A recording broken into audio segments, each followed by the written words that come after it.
자, 2025년 6월 7일 낭독 사설 첫 번째는 국민일보 사설. 현충일 꺼낸 통합 의지 탕평 인사로 구현을.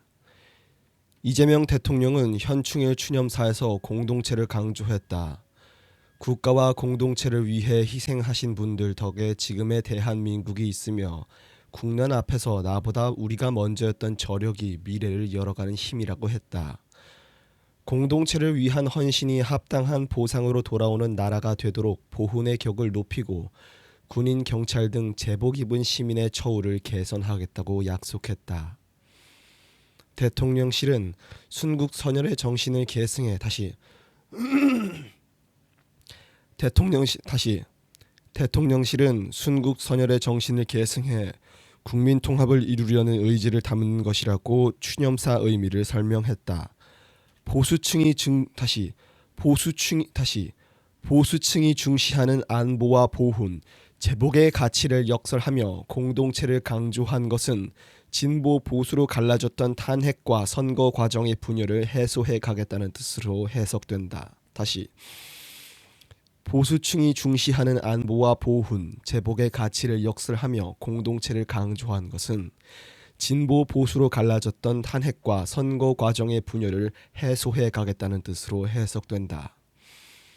이 대통령이 사용한 제복 입은 민주시민이라는 표현에는 보수와 진보의 가치를 상징하는 어휘가 나란히 들어있다. 이 대통령이 사용한 제복 입은 민주시민이라는 표현에는 보수와 진보의 가치를 상징하는 어휘가 나란히 들어있었다.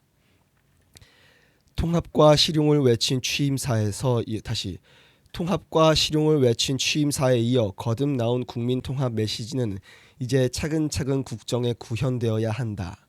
한창 진행 중인 대통령실과 내각의 인선부터 통합 기조를 담을 수 있을 것이다. 이 대통령은 국무총리, 국정원장, 비서실장 등 첫 인사안을 발표하며 능력을 보고 택했음을 강조했다. 그 능력을 더 넓은 범위에서 찾아보기 바란다. 진영의 경계를 초월한 인사만큼 통합 의지를 강하게 발산할 조치는 없다. 특히 경제 분야는 계파와 이념을 넘어선 인사로 외환 위기를 극복한 김대중 정부 전예처럼 철저히 실력과 전문성을 따져 널리 인재를 구해야 하며 이는 새 정부가 추구하는 실용의 가치와도 직결된다. 조각이 완료됐을 때 탕평 인사란 평가가 나온다면 통합정부 기치는 한층 공고해질 것이다.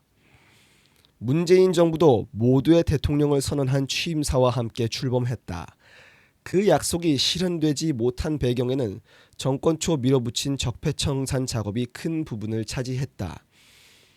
여당이 새 특검법을 통과시켜 이재명 정부 출범과 함께 펼쳐지게 된 특검 정국은 8년 전 적폐청산을 연상케 한다.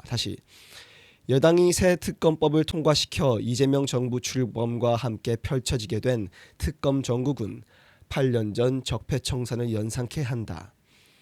검사 120명을 차출해 진행될 수사는 이 대통령의 공언과 달리 정치 보복으로 비칠 소지가 다분하다.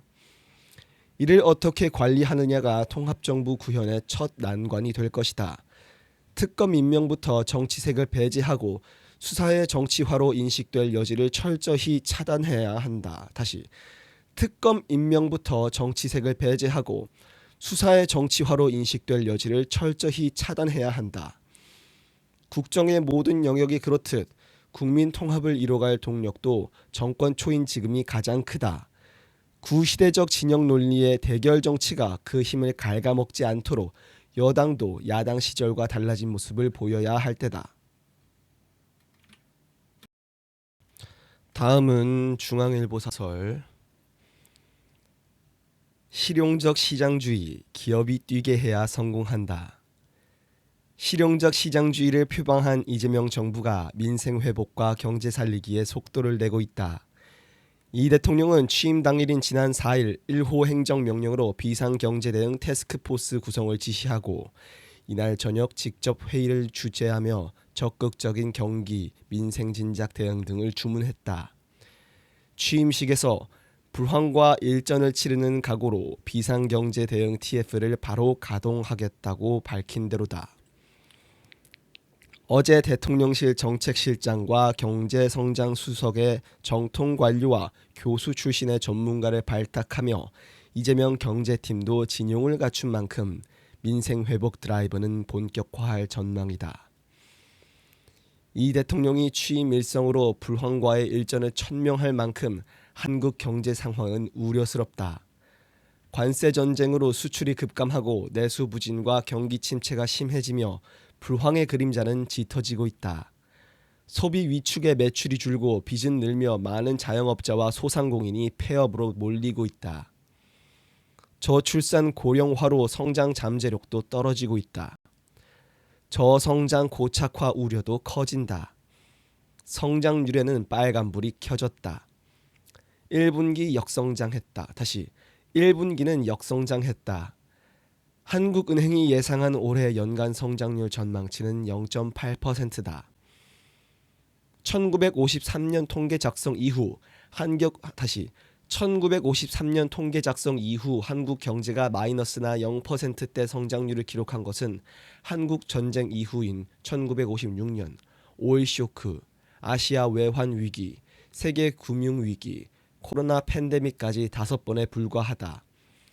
김민석 국무총리 후보자가 제2의 국제통화기금 위기와 같이 어려운 상황이라고 강조한 게 과장이 아니다. 경기 부양을 위해 새 정부는 2차 추가 경정 예산 편성을 서두르고 있다. 올해 초 1차 추경에 이어 최소 20조 원에서 최대 30조 원 플러스 알파의 2차 추경에 올해 초 1차 추경에 이어 최소 20조 원에서 최대 30조 원 플러스 알파의 2차 추경에 나선다는 것이다. 정부가 재정을 풀어 자영업자와 소상공인의 숨통을 틔워줘야 한다는 데는 이견이 없다. 하지만 선심성 대책은 자제해야 한다. 지난 2년간 87조 원의 세수 펑크가 난 데다가 올해도 40조 원의 세수 공백이 예상되는 등 나라 곳간 사정이 여의치 않다. 게다가 국채 발행을 통해 재원을 조달하면 지난해 1175조 원을 기록한 국가 채무가 눈덩이처럼 불어날 수 있다. 재정 투입의 효과를 극대화하려면 선택과 집중 전략이 필요하다. 경기 파급 효과가 높은 분야에 집중 투입하고 취약계층을 핀셋 지원해야 한다. 코로나 재난지원금 사례에서 확인했듯 재정 승수 효과가 낮은 지역 화폐 확대는 신중하게 접근해야 한다. 코로나 재난지원금 사례에서 확인했듯 재정 승수 효과가 낮은 지역 화폐 확대는 신중하게 접근해야 한다. 밑빠진 독에 물붓기 시기 되면 국가 재정을 마중물 삼아 경제의 선순환 구조를 만들겠다고 한 이 대통령의 취지가 무색해진다. 경제의 선순환 구조를 만들 핵심 전략은 국가 경쟁력 제고다. 이를 위해 산업 및 경제구조 개혁에 나서고 신산업 동력을 찾아야 한다. 체코 원전 최종 계약이라는 낭보를 계기로 원전 르네상스를 원전 산업 제도약의 기회로 삼고 경쟁국의 거센 추격에 직면한 반도체의 초격차 유지를 위한 총력전도 펼쳐야 한다. 규제 개혁과 노동시장 유연화 등 기업이 성장을 주도할 수 있는 분위기를 조성해야 한다.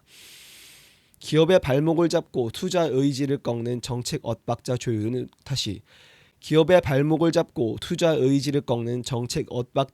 꼭 필요하다. 이사회 주주 충실 의무를 담은 상법 개정안과 불법 파업을 조장할 수 있는 노란봉투법, 주 4.5일제 및 정년 연장 등은 기업 부담을 가중할 수 있는 만큼 추진에 신중을 기해야 한다. 이사회 주주 충실 의무를 담은 상법 개정안과 불법 파업을 조장할 수 있는 노란봉투법, 주 4.5일제 및 정년 연장 등은 기업 부담을 가중할 수 있는 만큼 추진에 신중을 기해야 한다. 이 대통령은 개인도 국가도 성장해야 나눌 수 있다며 기업이 세계 시장에서 경쟁할 수 있도록 든든하게 뒷받침하겠다고 했다. 한국 경제를 살릴 비책은 말이 아닌 실천이다.